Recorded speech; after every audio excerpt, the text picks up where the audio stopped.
Can I get you looking up while I sign one button? Alright, this is good.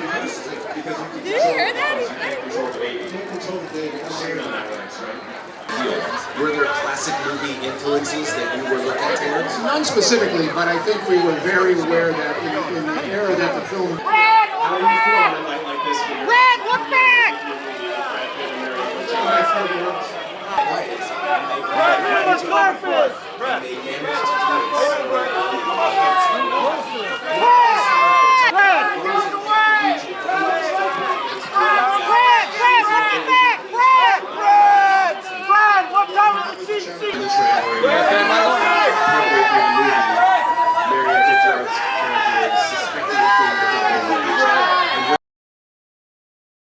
Yeah, I do seem to end up in a World War II film as of late. I didn't know much about the espionage world and what it took to get behind enemy lines and to plant your characters. That was real interesting.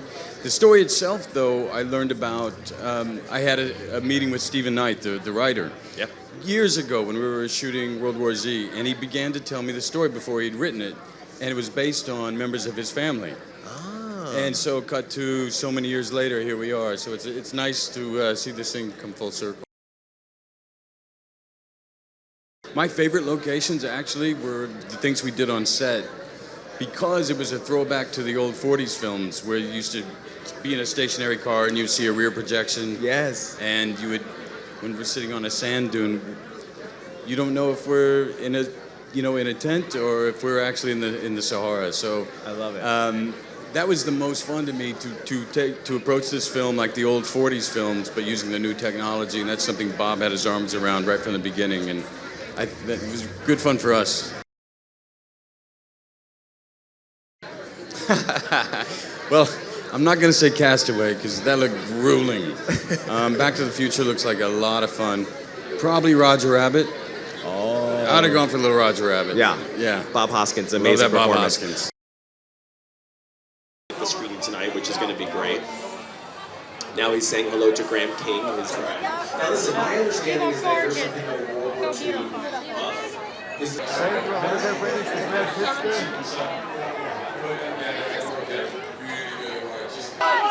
Hurry on your left side! Hurry on! Straight ahead! Marion! I'm sure you're trying to show it to us. Over your shoulders!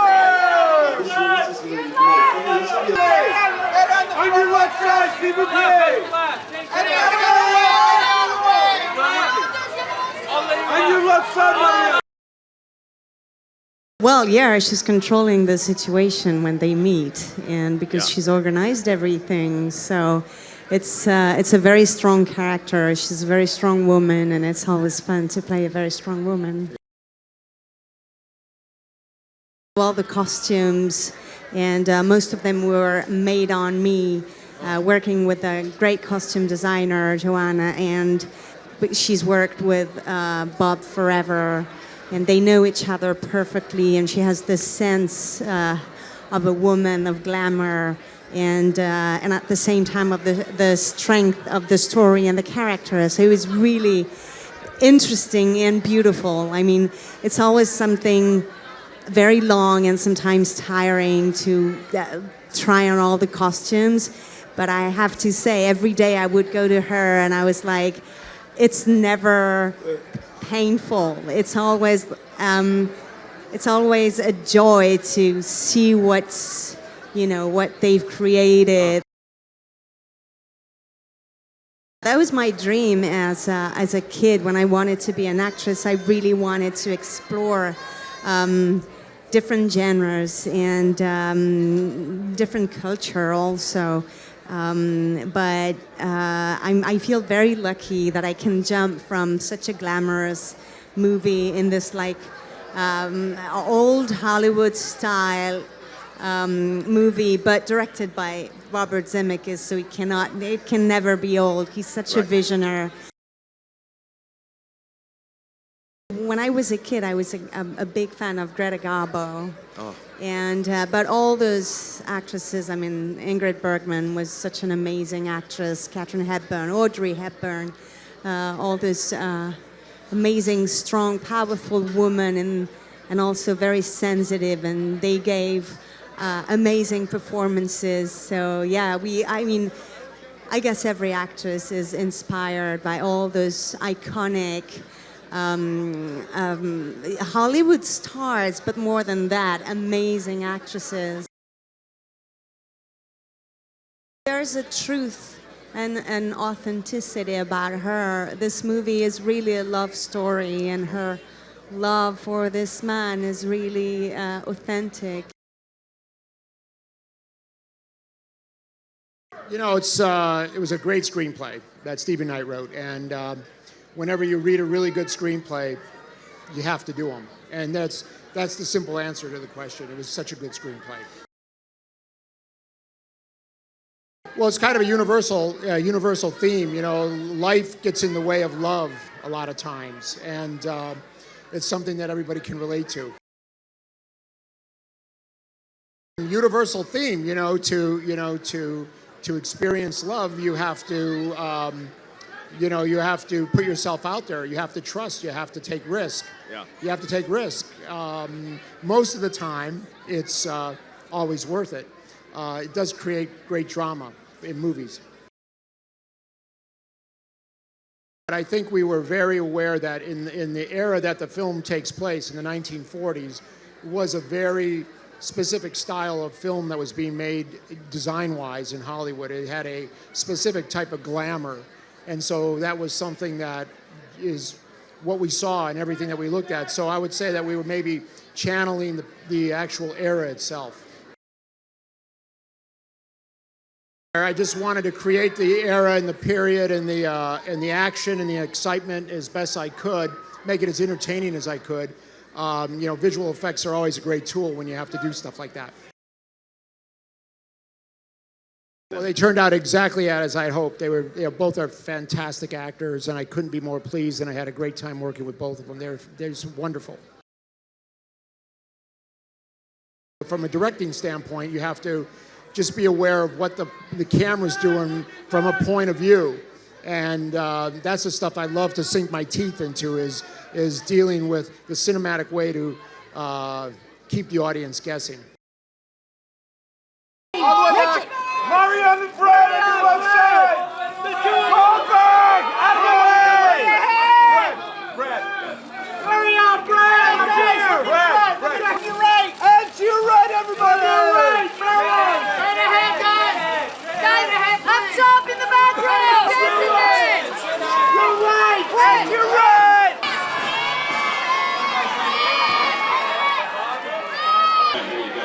I'm sure you're not used to Robert, to your left! You, of course, are an Academy Award. Go just a 2-year film. And grab down low, right here. And Surrey. Oh man, that is brutal. And to your left down here, stroke. Right here, please. And a few seconds. I feel like Bob Zemeckis right here. Not quite. I don't have the Oscar. Exactly. When they say they don't make them like they used to, Robert, I think you did, and then some with this picture. You've made it's a compelling movie that I think appeals to contemporary audiences, but is a real throwback to the kinds of movies they used to make in Hollywood. What was your intention here? This is a true story, I guess, or based on a true story. I believe it's based on a true story, loosely based. No, my intention was just, I was just inspired by the screenplay. I read the screenplay, Stephen Knight's beautiful screenplay, and that's what the sort of the style of the movie just was inspired by that. It came off the page. It's in Casablanca. It's got all those exotic locations, London during the war. It's very difficult to recreate that. You can't really find those kind of locations. How did you shoot this?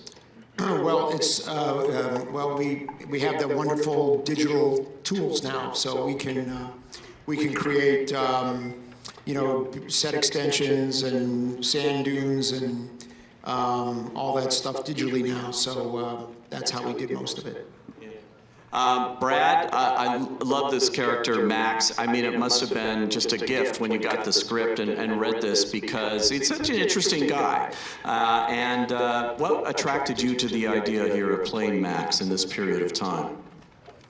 Well, originally I met Stephen Knight. We had met a long time ago when I was doing a little zombie movie, and he was telling me this story. That would be World War Z. That would be that one.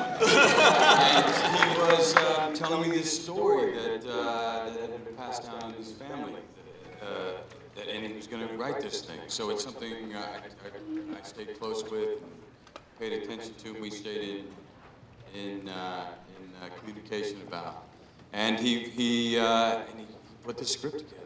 Him and with Graham King supporting him, put the script together relatively quickly. And before I knew it, Mr. Zemeckis was on board, and I want to say something about how this film was shot, because the real fun for us, I mean, usually it's trucks going to locations, but this, because of the style and temperature of the film, and Bob's, was at the forefront of technology. We shot this it was like a throwback to the old 40s films where you see people in cars and you see the rear screen and they're just sitting on a set doing this. It was actually a lot of that done in the soundstage and seamlessly blended, and that was a really, really fun experience for us to do, and I don't think it lent itself to this story particularly well, and I don't think we would have got to do that without Bob at the forefront of this. I actually had no idea when I was watching it that it was mostly shot on a soundstage. The outside sequences and everything, the rain, all of that, it looks so authentic. I mean, it really is amazing what you can do today. Some of those old 40s movies you're referring to, you can tell they were shot on the back lot somewhere, Warner Brothers. Not this one.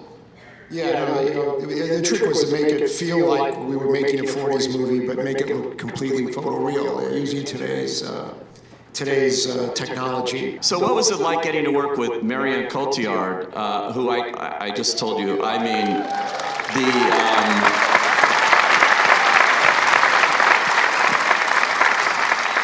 in case you don't know it, the camera loves you, and is this a role that you were born to play? I mean, do you feel that this is something that you had to play? I've been lucky enough to explore many genres, many different universe of directors, and this one is very particular for me because I never had this princess's dreams when I was a kid. I really wanted to be an actress, but this is kind of my princess dream as a kid coming true, because I was dreaming in front of those old movies. I was a big fan of Audrey Hepburn and Greta Garbo and all the glamour of this era. I can absolutely see that, and I would throw in the name Ingrid Bergman too into that mix. There's a scene where you're wearing a hat there that could be Audrey Hepburn, could be Ingrid Bergman. A great costume design in this movie. What was it like to get into these kinds of outfits? And we had many fittings for this movie because most of the outfits were made on us. And that was a great joy to go there each time, because to discover what they had with Joanna Johnson, what they had thought about, what they had dreamt about for this character. And so, in a way, for me, it was very, very exciting. Yeah, you can applaud the costumes. And while you're at it, applaud the production design, too, because that's pretty damn good, too. And the cinematography, and the editing, and the score. I had an amazing team of our longtime collaborators, and they did a fantastic job. You've worked with the same people for a long time now. You have your own little group here and you obviously are comfortable with that, and it's worked out. When you have shorthand with your key, your key artists that you're working with, it just is great because we kind of know what we're thinking, and things move a lot more efficiently, and we do stuff that I think is always striving to be inspired. Now, Marion, everyone knows you're French. You know you're French. You speak French. We believed you speaking French. Brad, I never knew you could speak French that well. My French Can was you? smoking. Admit it. It was perfect. But it was a very particular. It's a very particular kind of accent and kind of, you're a Canadian in this, and so you're speaking like out of Quebec, basically, a kind of Quebec French here, right? Exactly. Okay. So. Yes. We had hours of conversation about the specifics of the French accent. It's unbelievable. It's unbelievable how many hours we had talking about that. Because you're working opposite a great French star who's, it's going to be tested here once this gets to France. Yeah, I started on her English. I'm just saying. Okay. Talk about the supporting cast here. This is beautifully cast down the line here. Jared Harris. Jared, yeah. How'd you put the cast together here? Just the tried and true process of collecting ideas for people, working closely with Nina Gold, who was our casting director, and us collaborating, throwing ideas, and it's just that process of being inspired by the screenplay, and then the actor comes in, and then a lot of times you meet them and you just know that they're right, and sometimes they read, and that works for you too, and it's just that process. Lizzie Kaplan. Lizzie was Kaplan, terrific. yeah. In She's this fantastic. Too. Yeah. What kind of research do you have to do, though, to play these kinds of characters? Did you do any special research into this, since there was an element of truth to what you were doing here? Because the film was a throwback, that there was a, with this romantic thriller aspect to it. I guess I'm trying to say it felt more fantasy than reality, and I mean that in a good way, in a nice way. That so the approach was more really going on the ride, and it was about the execution of it all, which was completely foreign to the way we usually make films, and less about I guess the preparation I've had to do on other characters. What about for you, Marion, in playing her? She's a heartbreaking character, particularly when you get to the end. It's a movie you don't want to know too much about before you go to see, because there's so many twists and turns. You only want to know the basics, but when you're playing this French resistance person who may be something else. No, I didn't. I mean, I didn't do researches that certain movies require, but I needed to invent her life, everything we don't know about her. You and Brad and the rest of the cast have rehearsal time here. You've got great chemistry. Everybody here is completely believable, and you have great chemistry on screen together. It's a very believable kind of story, the way you're playing it out here. Did you have prep time before Robert started being a slave driver and getting this movie made? Well, yeah, that's really amazing when you have this time. We worked for more than 2 weeks, I think, and it's a great thing because you can, see how the other actor works, and just get to know each other. And we had an amazing time with the writer, with Graham King, Steve Knight, and Bob, talking about the movie, about our feelings, about where we wanted to go. So, and we had dance lessons. Yes, right? Well, it tells a lot about a person. Really? How about the plane? I wanted to ask about the Lysander plane that you had in this. Is that an actual one? Because they don't. No, I think there's I think the only flying ones are actually in Canada. But that is a perfect replica that we had designed, and we only actually made one airplane for the whole movie. And the one that Brad is piloting, that's the one that is the replica. And what did you learn to do flying that kind of plane? I fly pretty well, don't I? Yeah, you do. That was good. Any special prep for that? Yeah, special effects.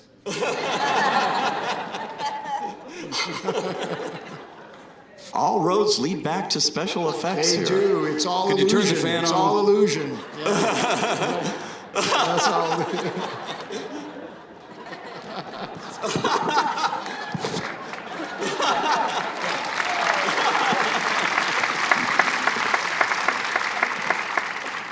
Congratulations, guys, on a terrific film. And it opens November 23rd, right? November 23rd. Hey, so I hope you liked that video. What did you think of the actors? Did they do a good job? Well, today I've got for you a list of the top 10 highest grossing actors of all time, as of the 30th of June 2016, by Box Office Mojo. Harrison Ford has been named as the highest grossing actor, and Scarlett Johansson the highest grossing actress. So here is the list and their earnings in millions USD. Coming in at number 1 is Harrison Ford with 4871.7. Number 2 is Samuel L. Jackson at 4646.8. Morgan Freeman is number 3 with 443. Number 4 is Tom Hanks with 4340.7. Robert Downey Jr. is number 5 with 3943.6. Number 6 is Eddie Murphy with 3810.4. Number 7 is Tom Cruise at 3587.2. Number 8, Johnny Depp, 3366.3. Michael Caine at number 9 with 3340.5. And Scarlett Johansson at number 10 with 3332.1. So what did you think of the list? Do you think these actors merit earning that much? Who do you think is worth the most money? Let me know in the comments below, and remember to subscribe to Film Is Now to stay up to date on all the best trailers.